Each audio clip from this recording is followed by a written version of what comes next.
So welcome to the I films. इस video में हम बात करेंगे मार्केट कैप का। कोई भी इन्वेस्टमेंट करने जाते हैं, जब आप कंपनी सेलेक्ट करते हैं तो आपको पहली चीज़ ये देखनी होती है कि उस कंपनी का मार्केट कैप क्या है।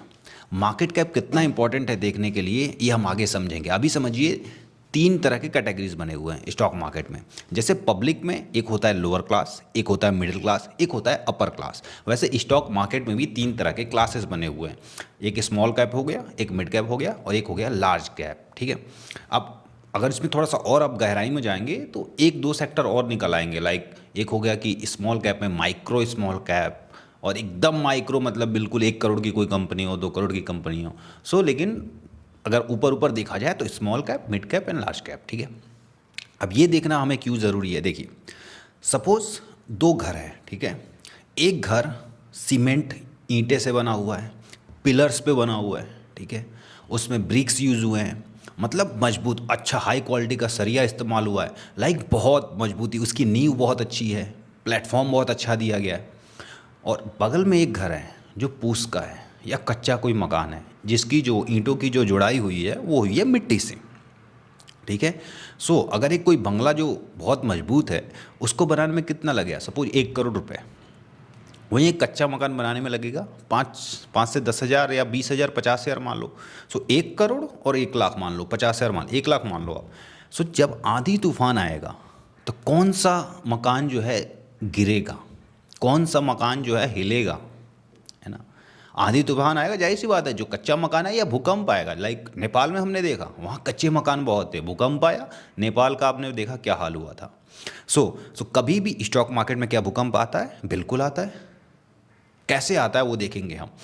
अब इस चीज़ को समझिए कि हमें ये तो समझ में आ गया कि हमें देखना है small cap, mid cap and large cap. हमें पहला फोकस रखना है लार्ज कैप पे, क्योंकि लार्ज कैप मजबूत घर है, स्मॉल कैप कच्चा मकान है। जब भूकंप आएगा कच्चा मकान गिर जाएगा, जब भूकंप आएगा जो मजबूत मकान है टिका रहेगा। ठीक है।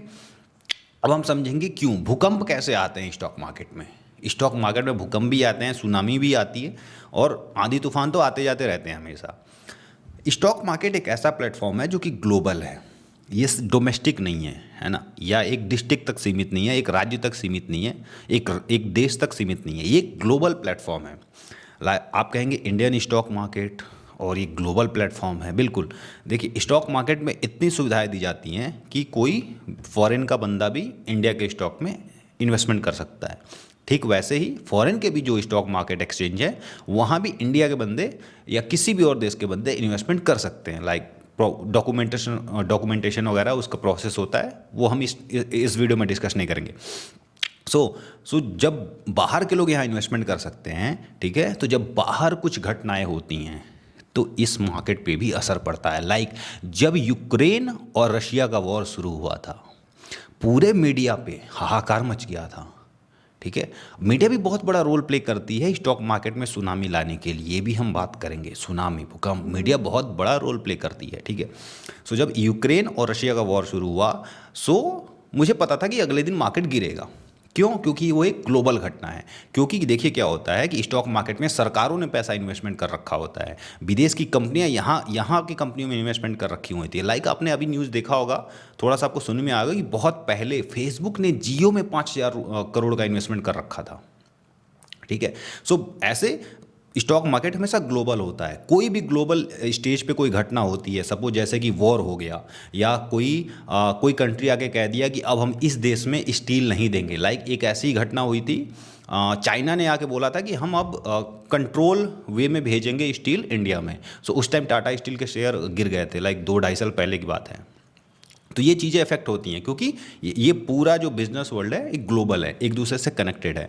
कोई वॉर हो गया, या किसी देश ने कोई सैंक्शन लगा दिया, या कुछ भी, लाइक अभी ये फिलिस्तीन वगैरह मैटर हो गया था, या ऑयल को लेके किसी ने कुछ स्टेटमेंट दे दी किसी कंट्री ने, तो उससे स्टॉक मार्केट में सुनामी आती जाती रहती है, आंधी तूफान आते जाते रहते हैं, भूकंप आते जाते रहते हैं।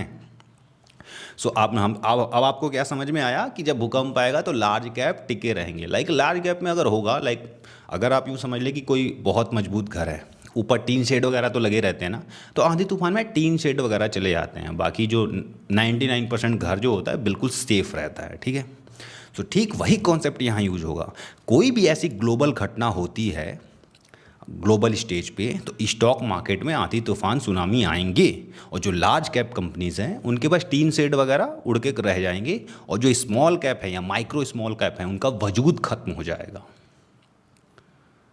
इसलिए जब आप एक नए इन्वेस्टर हो तो आपको ये ध्यान रखना है कि आप लार्ज कैप कंपनीज में जाओ। मिड कैप कंपनी या अपर मिड कैप, ठीक है, लाइक 50,000 करोड़ से ऊपर की जो कंपनियां होती हैं वो लार्ज कैप में काउंट होती हैं। आप और 40,000 करोड़ हों, 45,000 करोड़ हों तो आप अपर मिड क्लास कह सकते हो उनको, है ना।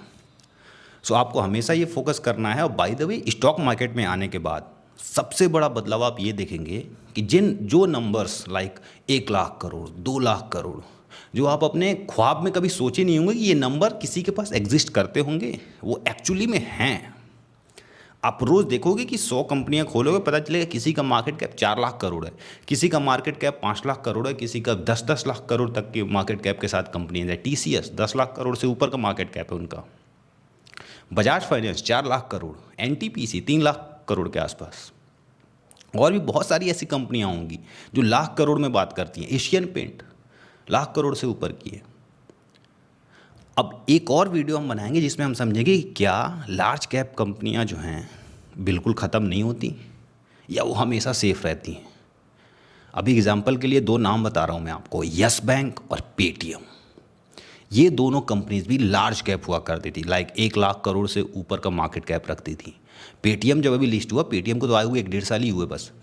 पेटीएम जब लिस्ट हुआ तो 1,00,000 करोड़ से ऊपर का मार्केट कैप हिट किया और पेटीएम अभी बर्बादी के स्टेज पे है।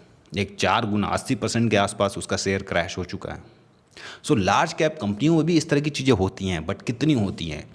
जो कंपनी PR के दम पे लार्ज कैप बनी होती है, न कि अपने काम के दम पे, ठीक है, वो एक ना एक दिन ख़त्म होती है। PR मतलब क्या कि शोरगुल करना कि अरे पेटीएम आ रहा है, पेटीएम आ रहा है। तो जब आप नए इन्वेस्टर हो तो आप क्या समझते हो, अरे पेटीएम तो नाम बहुत सुना हुआ लगता है, रोज़ यूज करते हैं। कोई कंपनी कितना प्रमोट हो रही है सेलिब्रिटीज़ के द्वारा, एडवर्टीजमेंट के थ्रू, उससे कोई फ़र्क नहीं पड़ता स्टॉक मार्केट में। लाइक आप पेटीएम का आप देखते होंगे कितनों ने ऐड किया हुआ, बड़े से बड़े फिल्म स्टार ने, बड़े से बड़े स्पोर्ट्समैन ने, लेकिन Paytm company as a company अंदर से खोखली थी, ठीक है, तो वो उस हर्ष पे है। सो आपको PR में नहीं पढ़ना है। सो आगे हम और आप जैसे वक्त गुजारेंगे तो आप समझते जाएंगे कैसे कैसे हम वैल्यूएट करें चीज़ों को। सो आपको ये देखना है कि पहले तो कंपनी लार्ज कैप हो और उसका वजूद हो, लाइक कितने साल से वो है। लाइक स्टॉक मार्केट में जो टाटा की बहुत सारी कंपनियां 50-50 साल से हैं, 30-30 साल से हैं, 35-35 साल से हैं। वही कंपनी कोई साल भर में आ रही है, PR के दम पे 1,00,000 करोड़ तक का मार्केट कैप हिट कर रही है। सो आपको उस ट्रैप में नहीं पड़ना है कि एडवर्टीजमेंट खूब हो रहा है। आपको देखना है उस कंपनी के ऊपर कर्जा कितना है। लाइक आप यूँ समझिए, आप अपने दोस्तों को पैसा देते हैं, तो अपने दोस्तों को देते हैं ना, क्यों देते हैं दोस्तों को आंख बंद करके पैसा? क्योंकि आपको पता है वो मेरा दोस्त है, मुझे पता है उसका घर कहाँ है, मतलब आप उसको जानते हो, उसके ऊपर मतलब उसका कंडीशन क्या है, फाइनेंशियल कंडीशन क्या है, वगैरह वगैरह। यानी कि अगर आप किसी अजनबी को भी देते हो तो आप ये देखते हो कि उसका स्टेटस क्या है, कहीं वो कर्ज में तो नहीं डूबा हुआ है, वो ऑलरेडी कर्ज में है, वो कर्ज नहीं दे पा रहा है, तो मेरा पैसा कहाँ से देगा? सो कोई कंपनी है, आप उसके बारे में जानो कि उसके ऊपर कितना कर्ज है, वो कर्जा वो चुकता कर रहा है कि नहीं कर रहा है, तब तो आप उसको पैसे दोगे ना। तो सबसे पहला हमें जो फिल्टर करना है कि कंपनी लार्ज कैप हो, मिड कैप हो। फिर हमें देखना है कि कंपनी कर्जे में कितना है। और भी सारे पॉइंट्स हैं जिसको हम धीरे धीरे समझते जाएंगे। इस वीडियो में इतना ही। Thank you.